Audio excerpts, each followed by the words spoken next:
sholat asar. Sholat asar baik nggak? Baik nggak? Baik. Kalau kita sekarang nunggu sholat maghrib, jadi status kita itu nanti kalau mati baik. Kenapa? Dia sudah sholat asar, nunggu sholat maghrib. Statusnya nunggu sholat maghrib. Jangan hanya status ke dunia, status akhirat. Dan itu menjadi kebaikan ketika sudah kita niatkan dalam kalbu kita. Seandainya kita diambil habis maghrib, statusnya habis sholat maghrib, nunggu sholat isya. Terus al-mu'min bainal hasanataini. Ini yang hari yang pekanan sama Jumat, habis Jumatan nunggu kita akan sholat Jumat di Jumat berikutnya. Pun setelah selesai saum Ramadan, kita kan berharap ya Allah pertemukan kami dengan Ramadan tahun berikutnya. Statusnya nunggu Ramadan tahun berikutnya, pengen saum lagi. Pun kita juga berharap bahwasanya almarhum ini dalam kebaikan diambil oleh Allah Subhanahu wa taala. Saya tahu beliau orang baik. Tahu dari mana? Yang datang banyak, yang doain banyak. Berarti beliau orang yang baik. Mudah-mudahan beliau dirahmati oleh Allah Subhanahu wa taala. Karena sesungguhnya kenikmatan terbesar itu ketika kita masih diberikan kehidupan. Kata Imam Al-Ghazali, kalau hidup kamu susah, suatu datang ke kuburan. Lihat Pak, orang yang dikubur itu pengen hidup sementara kamu masih hidup. Hidup mati itu pilihan atau takdir? Halo? Pilihan atau takdir? Pilihan. Bisa kita milih hidup atau takdir? Kalau ayatnya sih memang takdir. Alladzi khalaqal mauta wal hayata liyabluwakum ayyukum ahsanu amala wa huwal azizul ghafur. Pada ini khusyuk atau ngantuk? Alladzi khalaqal mauta wal hayata liyabluwakum ayyukum ahsanu amala wa huwal azizul ghafur. Itu kan enak, dibangunin baru bangun. Dialah yang menciptakan khalaqal mauta, kematian, wal hayata, kehidupan. Allah ciptakan itu hidup dan mati. Mati itu kan Allah ciptakan. Wallati yatawaffal anfusa hina mautiha wallati lam tamut fi manamiha. Allah yang menggenggam jiwa-jiwa ketika dia mati dan ketika tidur sebelum mati. Jadi tidur disebut juga mati. Maka doanya bismika Allahumma ahya wa bismika amut. Tidur itu juga lambang kematian. Disebut juga mati dalam Al-Quran. Ayumsikul lati qada 'alaihal mauta, yang ditetapkan kematiannya Allah tahan, enggak dibalikin roh itu. Wa yursilul ukhra ila ajalin musamma, yang ada jatah hidupnya dibalikin lagi. Jadi yang ada ini masih ada jatah hidupnya. Walaupun pandemi lewat, enggak ngepek. Kenapa? Masih ada jatah hidupnya. Ini semua kan LC kan lulusan Covid kan. Cuman kita enggak periksa aja. Waktu Covid kemarin sempat pilek-pilek kan? Sempat batuk-batuk kan? Sempat pusing-pusing kan? Iya. Kenapa? Gak punya duit. Kalau semuanya kerjaan pada libur, Ustadz juga libur, terus semuanya libur. Sempat pusing-pusing, tandanya Covid ini sebenarnya. Tandanya cuma kita nggak periksa aja gitu. Kan kalau periksa kan menderita, diisolasi. Kalau di rumah ada yang menghibur, anak istri pada menghibur. Kalau diisolasi menderita. Kembali lagi. Jadi ini nikmat terbesar.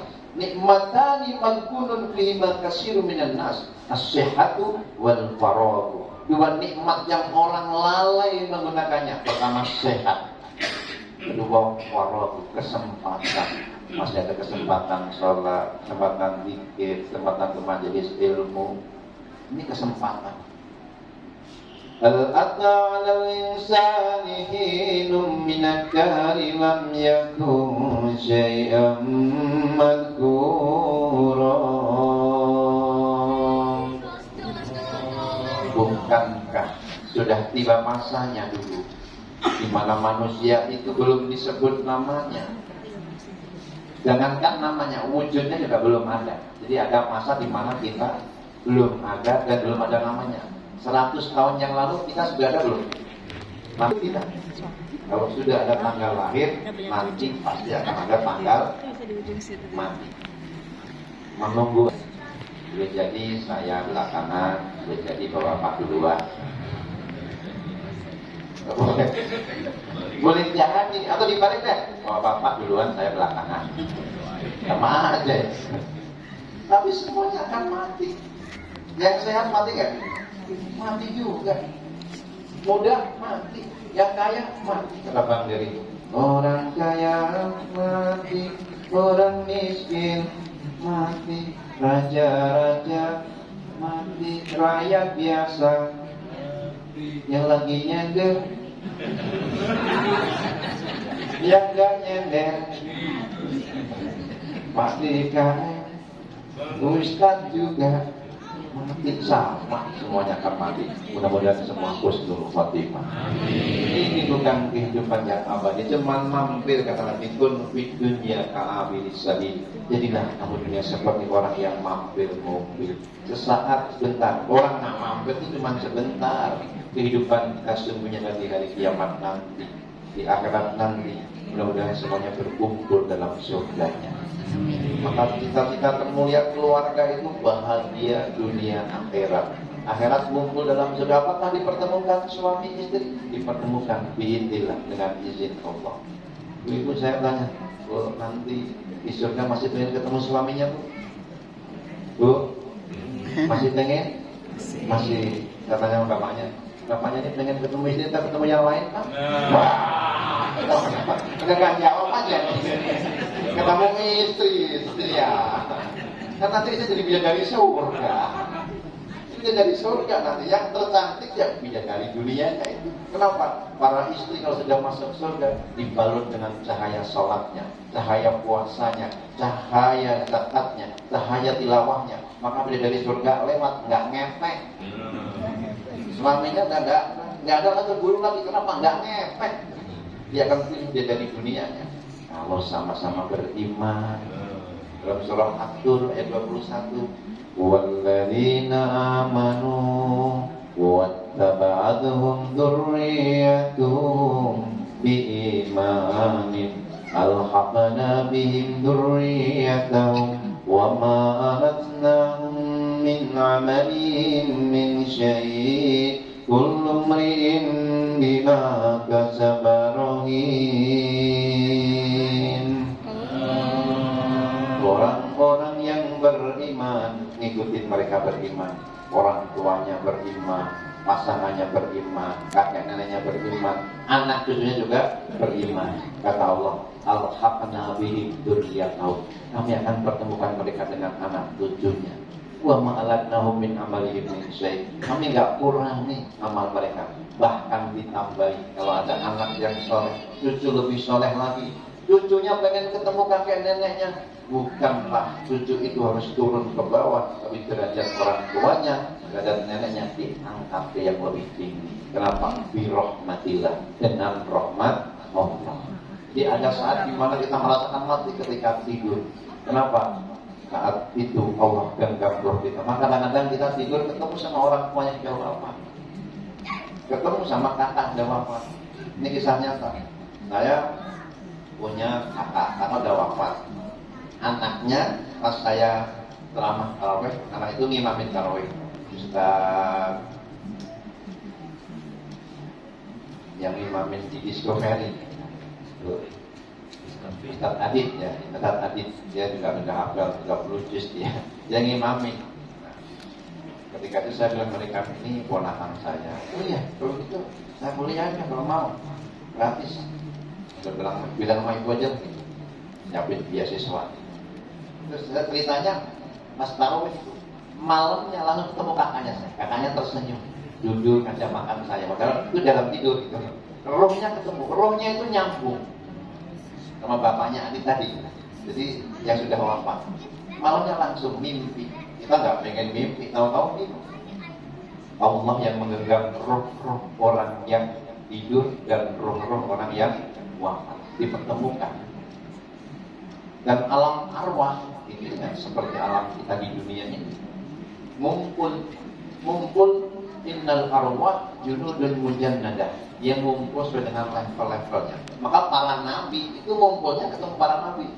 Ketika Mi'raj ketemu para nabi ngumpul, 124.000 nabi ngumpul, 313 rasul ngumpul bersama Rasulullah. Rasulullah pun diperintahkan menjadi imam.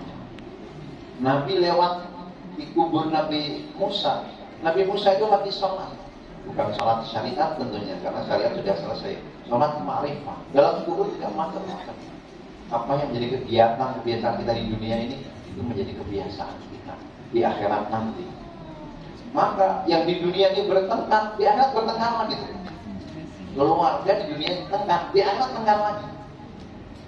Dalam surah Az-Zukhruf 62 itu, al-akhillau yawma idzin ba'duhum li ba'din illal muttaqin.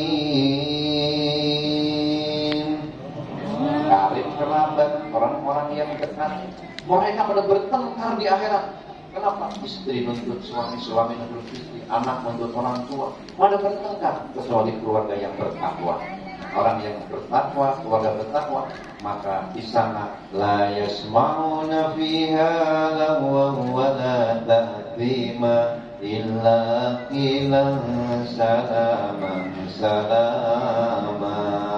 Kau tidak mendengarkan di dalamnya perkataan yang sia-sia, yang mengandung unsur dosa. Wala kita tidak pula yang ada dusta, illa qilan salama salama, kecuali salam selamat. Di dunia ini terminal, maka ademnya kita dalam perjumpaan ini, persahabatan kita, silaturahmi kita, itu juga cerminan di akhirat kita. Mudah-mudahan Allah kumpulkan kita semuanya kelak dalam surganya.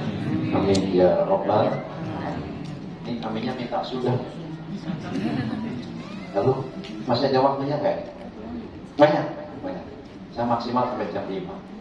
Karena nanti maghrib saya harus ramah di Mencong di Masjid Al-Hikmah Komplek Teluri. Allah ciptakan kehidupan, Allah ciptakan kematian. Kita tidak berdiri sendiri, tidak hidup sendiri. Saatnya nanti wafat. Ada yang wafat lagi ngaji, alhamdulillah. Ada saudara saya ceramah Pondok Aren lagi khutbah Jumat, belum selesai ceramahnya, wafat aja. Waktunya mati, nggak ada Pak. Nggak sempat dilayas tatimu, tidak akan mampu. Untuk apa? Ausiatan ila ahli wala yarjiun, memberi nasihat, berpesan kepada keluarganya. Nggak sempat, waktunya wafat. Ada jamaah subuh di Pondok Kacang, lagi nanya tentang bagaimana husnul khotimah. Ustaznya jawab, dia mati. Dia lagi nyandar mati. Dia bukan di sini, di Pondok Kacang. Kita lagi nyandar nanya tentang kematian husnul khotimah, dia dijawab mati. Kisahnya kan. Ada yang lagi ceramah, saya juga mau lagi ceramah mati, tapi jangan sekarang. Nanti kalau sudah tiba masanya, ada saat Allah yang menciptakan kehidupan kematian itu. Jadi hidup mati bukan pilihan. Ada yang pengen bunuh diri, sudah merebahan di rel. Ini kereta lewat yang mati, kenapa? Salah relnya. Dia belum mati, belum jatahnya mati gitu. Memang belum jatahnya mati, sehingga salah relnya tadi gitu. Benar. Jadi kalau belum tiba masanya, tetangga ada nih. Mohon maaf, suaminya ini dianggapnya sudah nggak terlalu dan nggak cinta gitu lah. Mau menduakan dia, akhirnya dia minum rinso. Minum rinso, apa yang terjadi? Sakit perut, pas balik ke rumah sakit sembuh. Nah jadi mati akhirnya. Sekarang masih hidup. Yang kita anggap nggak penting di dunia ini, itu nanti kita anggap penting di akhirat nanti. Misalnya sujud, ngaji, nggak bawa apa gitu.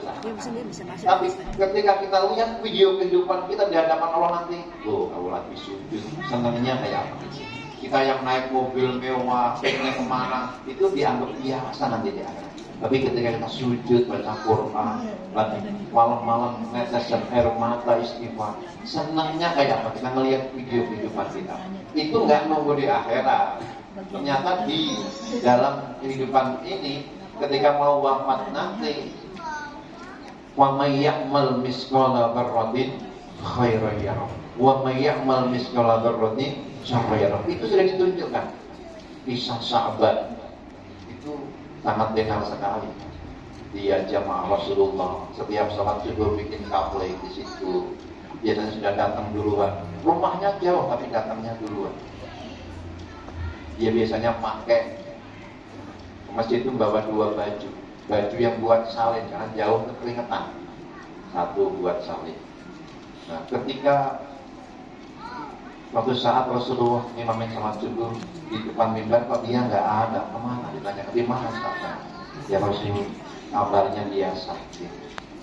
Kalau begitu tunjukkan di mana rumahnya. Bareng sahabat. Ternyata rumahnya jauh di ujung Madinah. Jauh bener nih. Sahabat dari rumah jam berapa ini? Biasanya sudah datang duluan dia. Lalu nanya sama istrinya, apa yang menjadi pesan atau amanah dari suaminya sebelum dia wafat? Ketika itu istrinya jawab, dia nggak pesan apa-apa ya Rasul. Cuman dia bilang begini, seandainya lebih jauh lagi. Seandainya semuanya. Seandainya yang baru. Oh itu benar kata Nabi. Ya Rasul, benar apa maksudnya? Rasulullah dapat kabar langsung dari malaikat. Yang pertama, seandainya lebih jauh lagi, suamimu menuntun orang buta menuju tujuannya. Ternyata jaraknya sudah tinggal dekat. Nuntun orang buta amal yang disukai. Waktu ditunjukkan ketika mau meninggal, dia nengok sebelah kanan. Seandainya lebih jauh lagi, alangkah bahagianya aku. Lalu bilang seandainya semuanya, itu juga benar. Kau bikinkan roti buat sarapan suamimu. Pas mau makan, ada orang yang kelaparan minta. Lalu roti dibelah 2, separuh dia makan, separuh dikasihkan. Memberi makan fakkur rokobah in'amun miskinan ga fasdoban. Orang miskin memberi makan, itu juga sangat dianjurkan memberi makan itu. Allah senang memberikan makan orang yang lapar. Seandainya aku berikan semua, alangkah bahagianya aku di hari ini. Lalu dia bilang seandainya yang baru, itu juga benar. Dalam perjalanan bawa 2 baju lama sama baju baru. Ketemu orang telanjang nggak dikenal nih, kedinginan di jalan nggak dikenal. Kira-kira kita kasih yang baru atau yang lama? Halo, standarnya nih. Orang nggak kenal, kalau kasih ustadz main baru biasanya. Ini nggak dikenal nih, nah biasalah standarnya kasih yang lama. Seandainya saya kasih yang baru, alangkah bahagianya. Ditunjukkan itu belum mati, dan nengoknya ke kanan, menunjukkan itu amal soleh, amal baik. Ini sebenarnya rahasia Bapak Ibu, karena teman saya kasih tahu. Jadi kalau mau mati nanti datang 2 malaikat, baju hitam sama baju putih. Baju hitam sebelah kiri, baju putih sebelah kanan, nengoknya sebelah kanan. Ini rahasia. Kalau bisa, ya nanti kan otomatis kita akan nengok sebelah kanan. Ini orang soleh semua ini. Amin. Doa kita semua. Nengok kanan menunjukkan kebaikan. Dan malaikat itu dia tetap kena institusi. Kena konstitusi juga.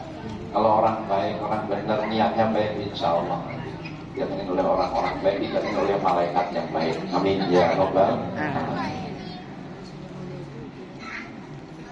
Dalam perjumpaan begini, selain buat almarhum adalah buat kita yang masih hidup, buat keluarga, buat anak cucu. Karena walat amalu walid, amalnya anak ini menjadi amalnya orang tua. Waalaikum dia ayat dia minal mu'minin wal mu'minat. Keselamatan untuk wahai mukminin kubur ini, dari mukminin maupun mukminat. Antum sabikun wa naqlul lahikun. Kalian duluan, aku nanti nyusul. Itu salam, termasuk salam yang tidak kita ingin mendengar jawabannya. Salam ke ahli kubur. Kalau kita dijawab, waalaikumsalam, dan kabur. Nah, dia senang. Maka datang minimal bacakan Al-Falaq, An-Nas. Allahumma firli wa lahu, bacain Yasin, bagus. Wa in khutima khairan, kata Imam Nawawi, kalau dihatamkan Quran, bagus. Tapi Ibnu Umar berpesan, minimal bacakan untukku 2 ayat terakhir Al-Baqarah sama Muawwidhatain, Al-Falaq, Anas, Amanar Rasul sampai fansurna 'alal qaumil kafirin. Kenapa? 2 ayat terakhir ini kontrak Allah dengan hambanya. Rasulullah senangnya kayak apa ketika dapat 2 ayat terakhir? Diambil langsung di bawah arsy. Jadi Amanar Rasul. Kenapa? Di situ langsung dijawab Allah. Ketika hamba mengucapkan wa'fu anna waghfir lana warhamna, Allah dijawab wa'fu anna, ya Allah maafin kami. Na'am, kata Allah. Warhamna, sayangi kami. Na'am, ya Allah. Maaf Allah, na'am, iya, aku ampuni, aku maafin. Waghfir lana warhamna, sayangi kami. Na'am. Langsung dijawab, na'am. Anta maulana, engkaulah pelindung kami, lindungi kami. Nah, wangsurna 'alal qaumil kafirin. Maka kalau kita lagi sibuk sesibuk-sibuknya, enggak sempat 1 malam kita baca 2 ayat ini dari Amanah Rasul sampai wangsurna 'alal qaumil kafirin, apakah sudah cukup? Kenapa? Kontrak Allah dengan hambanya dijanjikan ini. Ini diantara oleh-oleh ketika Mi'raj Nabi ini selain Al-Fatihah, sholat itu 2 ayat terakhir dari Al-Baqarah. Bacakan itu. Kalau ziarah, kita bacakan. Baca Muawwidhatain, Al-Falaq, Anas. Bacakan doa ini. Dia senang, itu yang pertama. Yang kedua, senang kedua, ketika anak-anaknya doain. Rabbi firli wa liwalidayya warhamhuma kama rabbayani shaghira. Ya Allah, ampuni dosaku, dosa kedua orang tuaku. Sayangi mereka sebagaimana mereka mendidik menyayangi aku dikala aku masih kecil. Menjadi cahaya. Ya Rabbi, Anda ada dari mana ini? Kuburku semakin lapang, kuburku semakin terang. Istighfari waladi kalakan, istighfar anakmu untukmu. Hadis riwayat Tabrani. Disebutnya istighfar anakmu. Kenapa? Bukan istighfar saudaramu. Biasanya yang doain orang tua itu anak. Kalau saudara, kalau pas diundang doang. Ini karena dua-dua yang alamatnya khusus langsung nyampe seperti Bujet, Busen. Ini ketika ada peninggalannya, dia mau beramal soleh dengan peninggalannya. Almarhum punya peninggalan, dia beramal soleh, diniatkan untuk dia, maka beliau senangnya kayak apa? Jadi usahaku dulu, pekerjaanku dulu, apa yang ku dapatkan gak sia-sia. Menjadi amal jariah yang mengalir.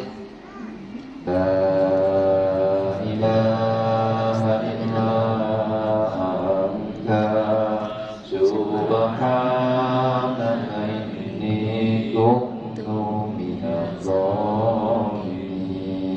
La ilaha illa anta subhanaka inni kuntu minadh dhalimin. La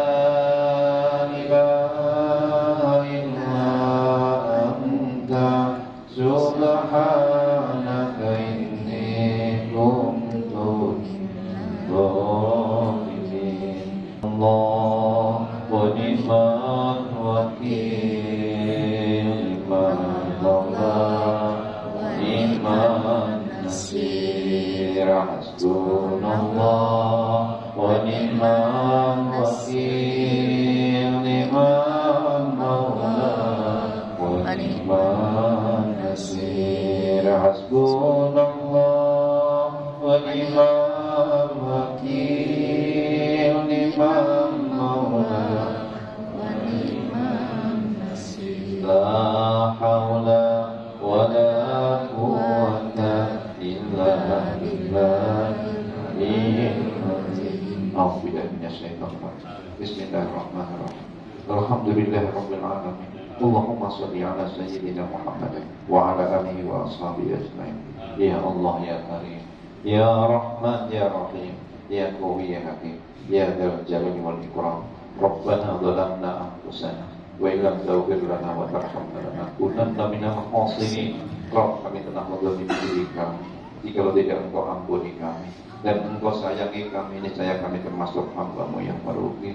Ya Allah, ampuni semua dosa-dosa kami, dosa dan salah kedua orang tua kami yang susah payah mendidik membesarkan kami, yang masih hidup bersama kami, bahagiakan sisa umurnya, sehatkan lahir batinnya, berikan istiqomah dalam ibadah, akhir hayat yang husnul khotimah, yang sudah tiada. Ya Allah, ampuni semua dosa-dosanya, lapangkan alam kuburnya, jadikan kuburnya taman-taman surga. Khusus kubur almarhum Haji Arif Hidayat Silapurna bin Susilo Haji Biyoto. Ya Allah, ampuni semua dosa-dosanya. Ya Allah, lapangkan alam kuburnya, jadikan kuburnya taman surga. Birahmatika ya arhamar rahimin. Keluarga yang tinggalkan, jadikan sebagai penyambung amal, jadikan anak-anak yang soleh-soleha, duduk-duduknya soleh-soleha. Birahmatika, dengan rahmat kasih sayang-Mu ya Allah.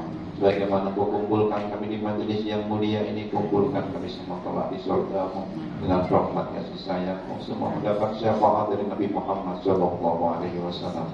Rabbana atina fid dunya hasanah wa fil akhirati hasanah wa qina adzabannar. Subhana rabbika rabbil izzati amma yasifun wa salamun alal mursalin walhamdulillahi rabbil alamin. Sallallahu wa barakatuh.